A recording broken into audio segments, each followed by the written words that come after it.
Water. It's essential for all life on our planet. Some are even calling it blue gold. In our previous episodes, we did a deep dive into who is controlling our water and how it's becoming an increasingly scarce resource, and how the bottled water industry has been operating with very little oversight. In this episode, we'll talk about the amazing phenomena of water memory and how this could revolutionize the entire medical field. But is there a sinister plot by the deep state to cover this up and stop it from getting out to the public? All of this and more on today's episode of Edge of Wonder. Wonder. Welcome to Edge of Wonder. I'm your host, Ben. And I'm Rob.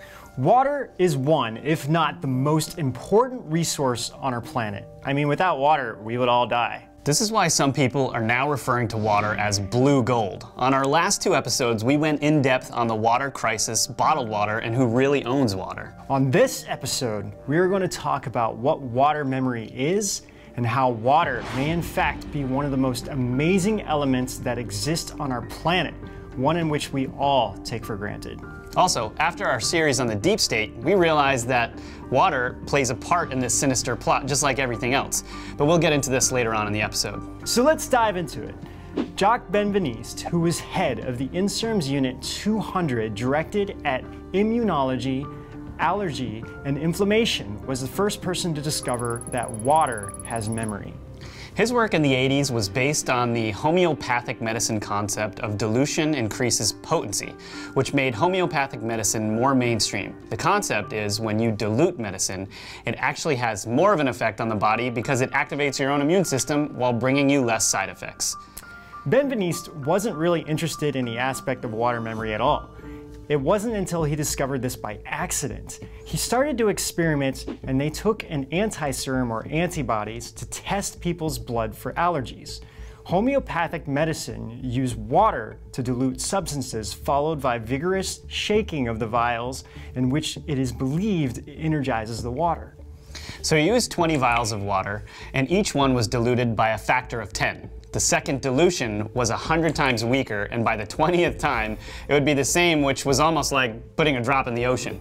There was nothing left of the serum. Benveniste then asked for the vials that were the most diluted to be added to the blood samples, in which he thought for sure nothing would happen since, it basically contained nothing of the original anti-serum. If someone was allergic to the serum, the white blood cells, or specifically basophils, would cause them to die or degranulate on contact with an allergen releasing histamine, which is involved in inflammatory response. But in this case, nothing should happen. However, they found that the amount of cells which were degranulated by the dilution was just the same as in the full-strength allergen. Benveniste first thought it just wasn't there, so they tested it again and they got the same results. After the next test showed the same results, Benveniste said he was completely flabbergasted and he had no explanation of how this happened. As are we, that's crazy. So after 2 to 3 years of devoting all of his time to getting to the bottom of what was going on and how this could happen, he said that there was no possibility that any molecule could have possibly survived. This discovery of memory of water made Benveniste feel he might have stumbled upon one of the greatest scientific discoveries of the 20th century. The media in France were eating this up, but the scientific community remained silent on the matter. Benveniste already had works published in one of the most popular journals of all time, Nature. But with this paper, the chief editor, John Maddox, refused to publish it. Benveniste kept calling him and was confused on why he wouldn't publish his paper when they published all of the others. Now let's think about this for a moment. After doing our Deep State series, in which we are no way finished, we could talk about this for the next 100 episodes. But we are now looking at everything we come across to see what is connected to the Committee of 300. Now, the journal, Nature, isn't part of the 300. However, according to John Coleman, who wrote The Conspirators' Hierarchy, the Committee of 300, and Fritz Springmeier, who wrote The Bloodlines of the Illuminati, the Royal Society is connected. It had members such as Charles Darwin, his cousin Francis Galton, Isaac Newton, Benjamin Franklin, along with Norman Lockyer, who was also the founder of Nature Journal. Right. So the Royal Society's website states that its roles are promoting science and its benefits, recognizing excellence in science, supporting outstanding science, providing scientific advice for policy, fostering international and global cooperation. Global cooperation? Yeah, that doesn't bring up a red flag. Also, just to let you know, Darwin's cousin Francis Galton coined the term eugenics based on Darwin's theory of evolution, which is what our entire Deep State series is about. So global cooperation for sure sets off an alarm for us. Also, if you didn't know, Darwin influenced Marx's work after reading his theory on evolution. Marx said, quote, "Darwin's work is most important and suits my purpose in that it provides a basis in natural science for the historical class struggle," end quote. So on this, you can say Darwin influenced communism. Also, this even goes deeper into Satanism because Fritz states in his book Bloodlines of the Illuminati about Darwin, quote, "The theory of evolution is important because it allows people, including the victim, to not take moral responsibility for their actions, and it is also the basis of some of the Hinduism and witchcraft teachings that will be given the deeper altars. This is a backdoor approach to destroy godliness that is carried out on children in general." What? Yeah. Okay, this is seriously a whole episode on its own. What Darwinism is, and if it has roots in Satanism, and why this theory has been published by science and academic leaders, etc., etc. But would y'all like us to do this? You want to know about evolution? It can be a dicey subject, but we'll get into Darwin if y'all want. Let us know. For sure. It's kind of why we stayed away from it for a while. It is. But okay. Let's digress and go back to our original story here. We need to explain this to show that there is a potential motive on why they don't want to publish Benveniste's paper.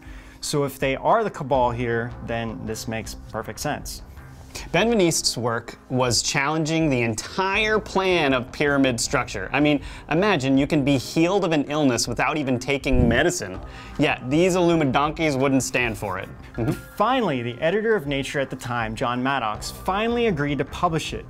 But it came with heavy warnings that when something like, if Benveniste was right in his finding, almost all of the scientific understanding we have today would be trashed. So therefore, it is highly unlikely his findings are true. Ben, this smells like Problematica to me. You remember that? Yes, Problematica. So if you guys haven't watched our Ancient Artifacts episode, we highly encourage you to do so. So Maddox, to get back to this, Maddox himself, along with one other so-called scientist and a magician, why your guess is as good as ours, also wanted to oversee his experiment. So according to the documentary Water Memory by Wonderful Content in Motion, Benveniste had a journalist from a French publication who had a medical background pretend to be an assistant who he dressed up in a lab coat to oversee the whole thing and record it. Benveniste agreed to it with no issues at all. He didn't know this scientist, and in his own words, he soon realized that these guys were fraudbusters and may not actually be scientists. The magician distracted people while the other two messed up the experiment. Maddox even stated in an interview in the 80s that they believed Benveniste, but thought someone in his lab was playing a joke, which ended up being their final explanation of how this worked. So at first everything worked out and the experiments tested positive. Then according to Jacques Testart, another biologist who followed his work, the three started to put in place certain procedures out of the ordinary just to show he was wrong, and which made the tests for the memory of water fail. The team from Nature flew back to London, and that is when they published the article discrediting Benveniste and all of his research. Benveniste even stated that they were trying to do this experiment themselves, but as soon as one failed, they ended the test and said the whole thing was worthless. So the whole media labeled it as a scandal and no longer wanted to have anything to do with him, and a number of well-known scientists and doctors took a stance against Benveniste and basically branded him as an outcast and a mystic in which no one should pay attention to. Does this sound familiar? That's what they do to everyone. Yeah, exactly. However, Benveniste responded by saying, instead of condemning me, why not try to help me in conducting your own research and see if you can find the same results I had? Well, that's because you're rational, Benveniste. Right, exactly. I mean, really, it's like, this is what scientists should do. You're right, exactly. To always push the boundaries, but it seems like the scientists are more restricting the boundaries. However, Testart believes Benveniste, but stated that today, anyone who'd like to work on the memory of water would have to be able to interest businessmen. But the institutions don't put a penny on something that is so marginal and will immediately be fought by all scientific groups. Now, Benveniste died after undergoing heart surgery in 2004 at the age of 64. Many of his colleagues and friends were asked if foul play was involved. None of them really confirmed or deny it, and I mean, we tried to do our own research and look into this, but with not so much luck we had finding anything out, so it's kind of hard to say. Fast forward a few years, and an unlikely person started to get interested where Benveniste left off. Enter Luc Montagnier, Nobel Prize winner in medicine and discoverer of the HIV virus. Montagnier calls Benveniste the Galileo of this century. Now, Live Science has an article about this and quoted May Nyman, a chemistry professor at Oregon State University. Quote, "I don't believe in water memory because water molecules move. They're constantly rotating with respect to each other, forming hydrogen bonds, breaking hydrogen bonds. In other words, there's no structure in a solution of liquid water permanent enough to account for any long-term memory," she said. On Montagnier's published research, DNA Waves in Water, published in the Journal of Physics, this is beyond chemistry, he's not talking about hydrogen bonding, but about more microscopic forces at work below the molecular level, subatomic basically. He is working with quantum field theory to suggest that hydrogen bonding is induced by a time-dependent radiative long-range electromagnetic field. So it's electromagnetic fields that direct the formation of H-bonds or hydrogen bonds rather than H-bonding being an isolated event. Also, there's no instrument out there that can show you how these bonds look and if they form patterns. So it seems this quote by Nyman is the shallow science, meant to shut people up who can't ask critical questions, basically. Yeah. Some of the criticism Montagnier has been getting is about his patent for extremely low frequency or ELF measurement device, which is the device that is measuring the water. But again, anyone who is going to challenge the system's century-old beliefs is going to meet with resistance. Problematica. Montagnier conducted his own research and the results were more shocking than what Benveniste had. But just like him, Montagnier was shunned in the scientific community even after being a Nobel Prize winner. He had to get private funding and use Benveniste's old labs. No one would see him about these findings or even look at his papers. He even stated that most scientists thought he was sick or getting old. Montagnier, which I'm sure we're kind of butchering here, stated it is a good thing to find a virus, but finding out about the mechanisms of life is more important. Even he didn't understand why other scientists didn't want to learn more. I mean, who wouldn't want to learn more about the origin of life?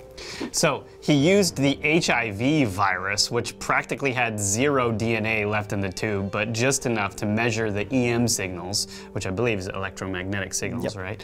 But so low it wouldn't register on any other instruments. And we all know DNA carries all of the genetic info necessary for any organism's development and functioning. Every single living thing has its own unique code.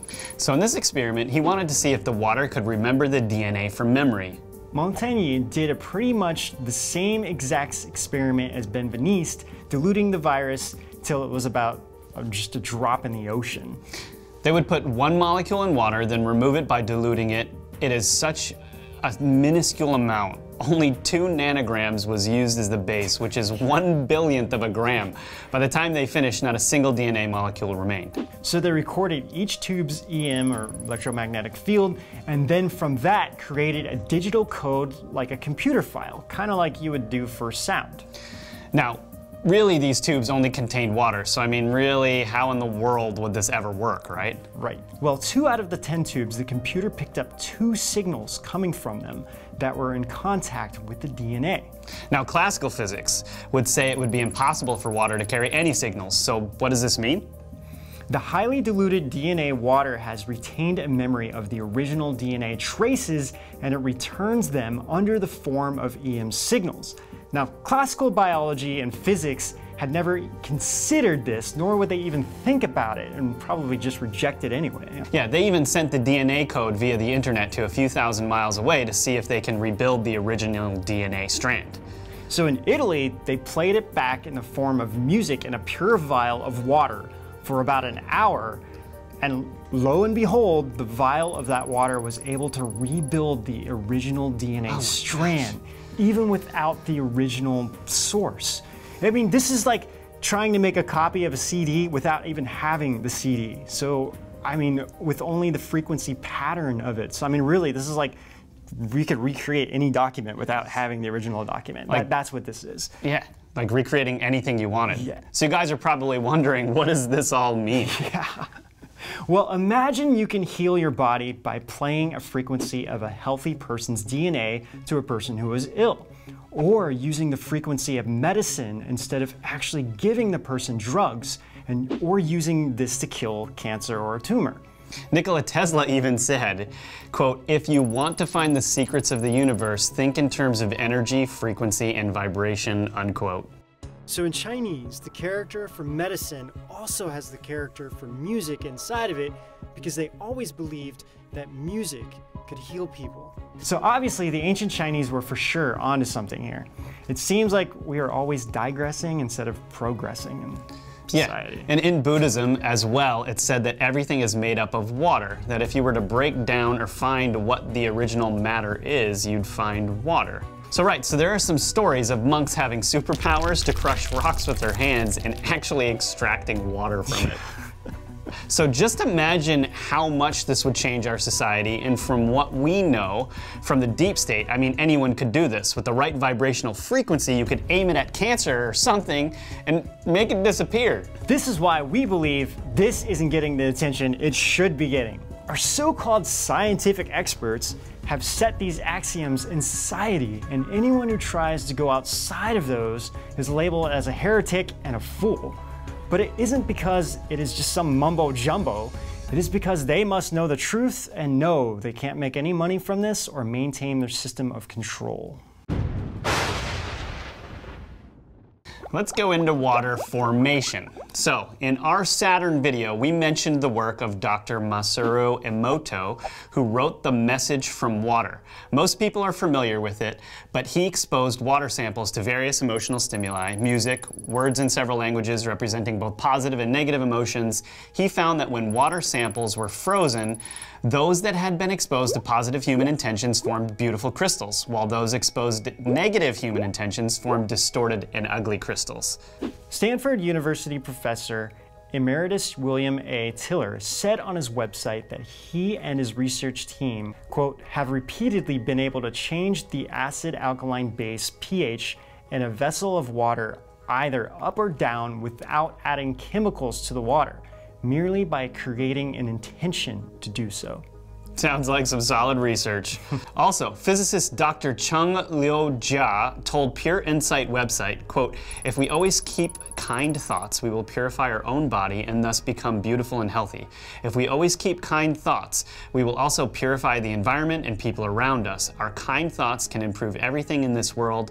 It is mind-blowing to see this philosophy clearly in water crystal experiments of Dr. Emoto." Sadly, this can also be used against us. Take something like fluoride, pollution, chemicals, viruses, drugs, etc., which means if this is all true, then only a tiny bit of this would be enough to change all the water if it is connected. Also, recently, insider Emery Smith did say on Cosmic Disclosure that all of the fresh water in the world is connected through an entire system in the Earth, and it all converges in Antarctica. So what you're saying is, if someone poisons this at the source, it would in essence start to affect our entire freshwater flow on the planet, which is a super scary thought. Yeah. Why this is so important is to have very strong positive thoughts. I mean, just by this experiment and by Dr. Emoto's work, it seems we can change the water back. It would just take very strong positive and righteous energy to repel the negative forces at work, right, theoretically. But kind of an awesome theory. Yep, sure is. Well, I would say this is what we're trying to help with on the show. I know some of you have questions about why we're doing this or what our ultimate goal is. I mean, we've been getting a lot of comments like this. Funny ones recently. Yes. Someone asked Q yesterday whether we were legit or not. I know. I was really surprised about that. I was like, well, I think once you watch us, you should be able to know. But honestly, we just couldn't hold it in. We had to start speaking out about all the evilness that is taking place and wanted to bring disclosure, lead people into the light of the one Creator, and give people hope.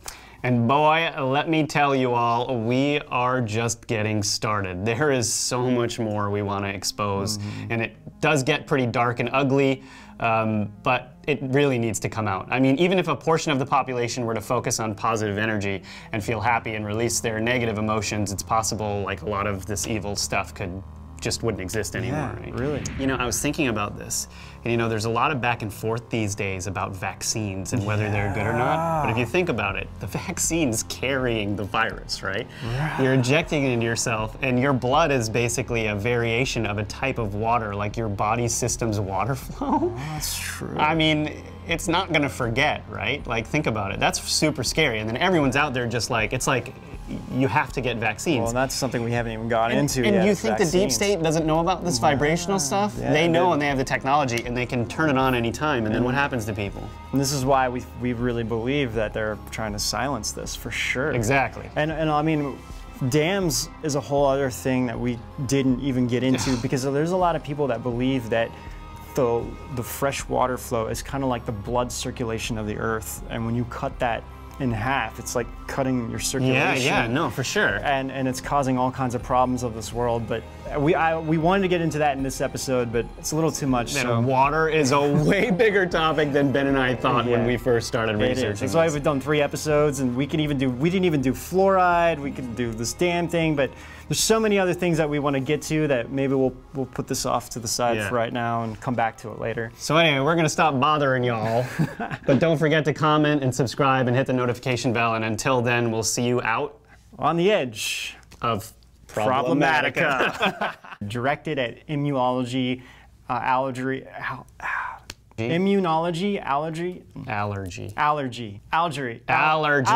and inflammation. Eric, I want this to get on the bloopers. So let's dive into it then. We're gonna be on this first paragraph for a while, boys. It's not like I don't know the word.